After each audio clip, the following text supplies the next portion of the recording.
Sobat Osagri, kembali lagi bersama kami di Osagri Podcast, obrolan seputar agribisnis.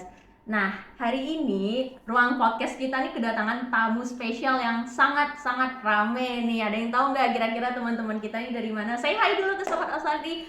Hai. Nah, iya, jadi kita hari ini kedatangan mahasiswa dari salah satu program MBKM ya, yang kita kenal dengan istilah credit earning, bener ya? Oke, jadi karena ini bintang tamu kita hari ini sangat spesial dan sangat rame, kita perkenalan dulu kali ya satu-satu sama bintang tamu kita yang sangat luar biasa ini. Oke, boleh dimulai dari Mbak yang paling ujung, boleh Mbak perkenalkan dirinya? Halo, kenalin aku Talia. Halo, kenalin aku Aisyah. Halo, kenalin aku Salsa. Halo, kenalin aku Arif. Hai, aku Puja. Halo, aku Kayla. Halo, aku Amanda. Nah, jadi gitu ya teman-teman, perkenalan dari teman-teman kita mahasiswa program MBKM Universitas Andalas ya. Jadi tadi udah sedikit sharing-sharing nih sama teman-teman kan. Ternyata teman-teman ini udah berada selama 6 bulan ya, lebih kurang 1 semester di Departemen Agribisnis IPB. Ya, benar ya. Nah, jadi itu kan udah lumayan lama nih. Ini udah cukup waktu yang cukup lama bagi teman-teman untuk belajar di Departemen Agribisnis. Nah, kira-kira aku pengen tahu gimana sih pendapat teman-teman tentang Departemen Agribisnis di IPB itu sendiri. Oke, mungkin kita mulai dari siapa ya? Ya, dari Amanda. Ya, benar. Coba Mbak Amanda boleh kasih insight-nya. Mungkin karena aku dari Andalas ke IPB itu kayak ada bedanya. Misalnya mulai dari departemen, mungkin dari pertemanannya dulu ya.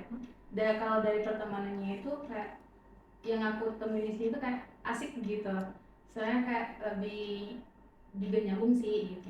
Terus kalau misalnya dari mata kuliah itu kan ada dari semester 3 sama semester 5 gitu.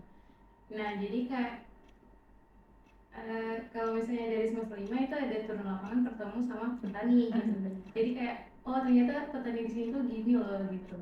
Mungkin itu sih yang aku temuin. Juga mungkin kayak di sini itu yang ngajarin itu lebih ke dosennya gitu, mahasiswa mendengarkan.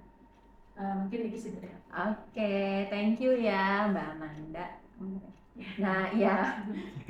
Oke, jadi gitu ya kalau dari pandangan Mbak Amanda. Mungkin di sini kita coba lihat dari pandangannya Mas Arif nih ya, satu-satunya laki-laki di ruangan ini. Keren banget. Coba gimana Mas Arif pendapatnya tentang Departemen Agribisnis IPB?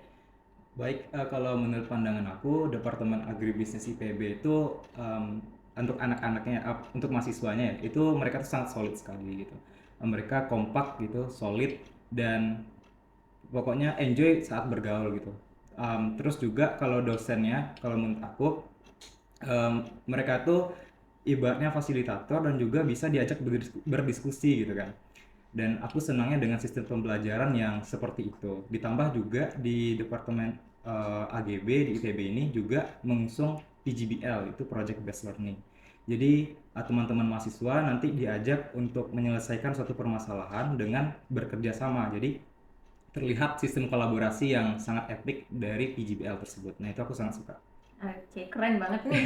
Berarti ada meng-highlight di sini tuh PJBL-nya ya, benar sekali. Oke, mungkin kita dengar satu pendapat lagi ya, mungkin dari Mbak Talia. Boleh Mbak Talia? Silahkan. Oke, kalau menurut aku Departemen Agribisnis ini merupakan satu hal yang baru. Kenapa? Karena kami kalau agribisnis di Yunan itu Fakultas Pertanian, sedangkan di IPB ini Fakultas Manajemen Ekonomi. Jadi kayak hal yang baru gitu, hal yang baru ditemukan. Oke, ya, berarti menemukan sesuatu yang baru gitu di Departemen Agribisnis. Nah, kira-kira apa aja pelajaran atau pembelajaran nih yang teman-teman dapatkan dari program MBKM? Mungkin boleh Mbak Salsa dibantu untuk menjawab ya. Oke, yang aku temuin pembelajaran yang bisa aku dapat di selama perkuliahan di AGB ini itu kalau di UNEN kan lebih ke mahasiswanya yang kreatif gitu, mahasiswanya yang menjelaskan di depan kayak presentasi, mahasiswanya aktif. Sedangkan di AGB ini lebih ke dosennya yang menerangkan. Jadi aku pribadi mungkin lebih suka kayak gitu karena pertama kali belajar gitu langsung dijelaskan sama dosennya, jadi kayak lebih paham gitu. Oke, baik. Makasih nih Mbak Salsa untuk pendapatnya. Oke, kalau ini tadi masih seputar AGB ya. Coba kita tarik lagi garis yang lebih luas gitu dari program MBKM nih. Kira-kira teman-teman apa sih yang teman-teman dapatin? Mungkin boleh dari Mbak Puja kali. Gimana pendapatnya tentang program MBKM ini? Kalau menurut saya sendiri itu sebuah program yang baik banget ya, karena sebagai salah satu orang yang nggak dibolehin keluar kuliah, ini merupakan salah satu kesempatan untuk saya sendiri untuk bisa pergi dalam waktu 6 bulan gitu, 1 semester. Nah, jadi selain kita dapat teman baru, dapat pengalaman baru, kita juga bisa lihat bagaimana universitas yang kita tuju itu gimana sih sistem belajarnya gitu. Otomatis kan kalau kita sebagai mahasiswa, kalau saya sendiri, saya lebih fokus pada bagaimana sistem pembelajaran di dalamnya gitu. Nah, di sini saya melihat kesempatan di IPB gitu. Oke, berarti mendapatkan pengalaman-pengalaman baru yang tidak didapatkan sebelumnya gitu. Dan istilahnya far away from home for waktu yang singkat gitu ya. Benar, keren banget ya. Berarti program MBKM ini, jadi teman-teman berharap ada terus ya program ini ya. Saya berharap seperti itu. Oke, baik. Nah, saran dan harapan teman-teman nih buat Departemen Agribisnis IPB, mungkin bisa dibantu untuk menjawab Mbak Hila. Haila. Benar, Mbak Haila. Baik, menurut saya saran dan Harapan. harapannya, menurut saya mungkin harapan saya semoga Departemen Agribisnis kedepannya semakin kompak, semakin solid, semakin bagus deh. Terus kalau untuk sarannya mungkin apa ya? Gak ada sih. Oke, mungkin Mbak Kaila udah merasa bahwa, wih udah keren banget sampai nggak perlu saran nih ya buat Departemen Agribisnis, luar biasa. Oke, mungkin kita dengar pendapat dari Mbak Aisyah ya tentang ini saran dan harapan ya untuk Departemen Agribisnis IPB ke depannya bagaimana tuh Mbak? Oke, untuk saran sendiri itu sebenarnya udah bagus banget sih pendidikan di sini itu dibanding di UNAN. Tapi mungkin ada beberapa hal yang perlu lebih diperbaiki lagi.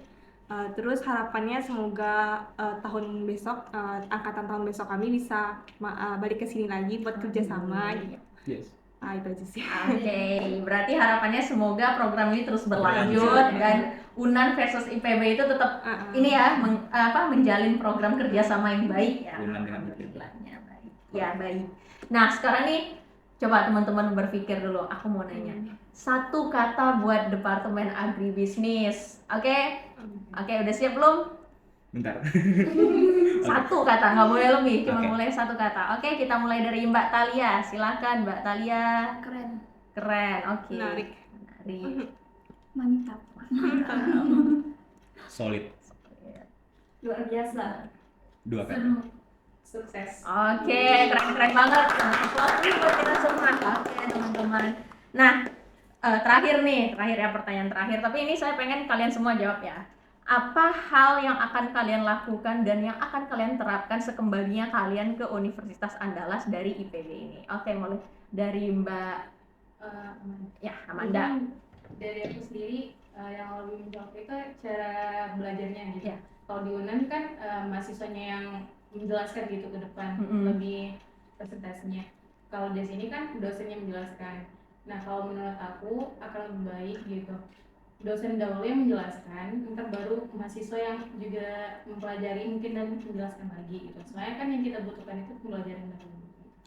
Oke, baik. Oke, kalau untuk Mbak Kaila gimana nih kira-kira? Mungkin aku hampir sama Anda, cuma mau nambahin aja mungkin kayak untuk lebih lagi gitu belajarnya, lebih ditingkatkan gitu loh.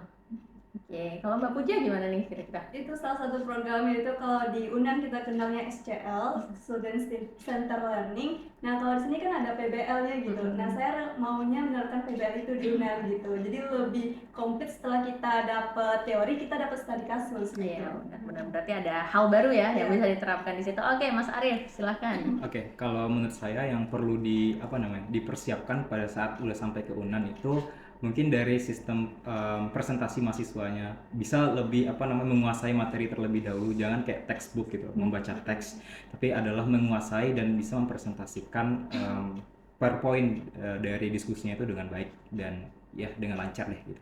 Oke, baik. Kalau tanggapannya Mbak Salsa gimana nih kira-kira? tanggapan aku sama kayak kurang lebih sama kayak Arif, kayak kalau misalnya di UNAN kan lebih ke yang sekarang ini kan mahasiswanya yang lebih aktif gitu. Jadi saya berharapnya mahasiswa-mahasiswa di seluruh Indonesia ini lebih mengerti tentang presentasi yang akan dipresentasikannya gitu. Jadi dia juga bisa menjelaskan dengan baik kepada teman-teman yang lain. Jadi kita jadi lebih paham gitu. Seperti menjelaskan, seperti kita tuh ngejelasin di depan orang kayak dosen gitu. Oke, baik, keren banget nih sih dari Mbak Salsa. Kalau dari Mbak Aisyah, kira-kira gimana nih Mbak? Tanggapannya sih, kalau aku waktu sampai ke UNAN aku bisa jadi pribadi yang lebih lebih kreatif sih. Terus nggak lebih ke fokus ke satu titik itu doang, tapi aku lihat sisi lainnya gitu. Itu aja sih. Oke, dan terakhir nih dari Mbak Talia, gimana nih Mbak? Kalau dari aku mungkin apa yang bisa dibawa ke UNAN ya? Mungkin bisa kasih saran gitu ke jurusan buat berkaca ke AGB IPB itu melakukan adanya kuliah tamu di tiap matkul. Tiap matkulnya ada yang ditunggu-tunggu gitu sama mahasiswanya. Iya, karena mendapatkan pelajaran baru ya dari dosen-dosen tamu gitu ya. Jadi dapat insight-insight baru. Wah, keren-keren sekali nih. Buat tepuk tangan dulu buat kita semua. Nah, nggak berasa nih kita udah sampai di penghujung podcast kita pada hari ini. Nah, sebelumnya mau minta bantuan teman-teman nih buat like, komen, dan juga subscribe di mana? Channel YouTube Departemen Agribisnis.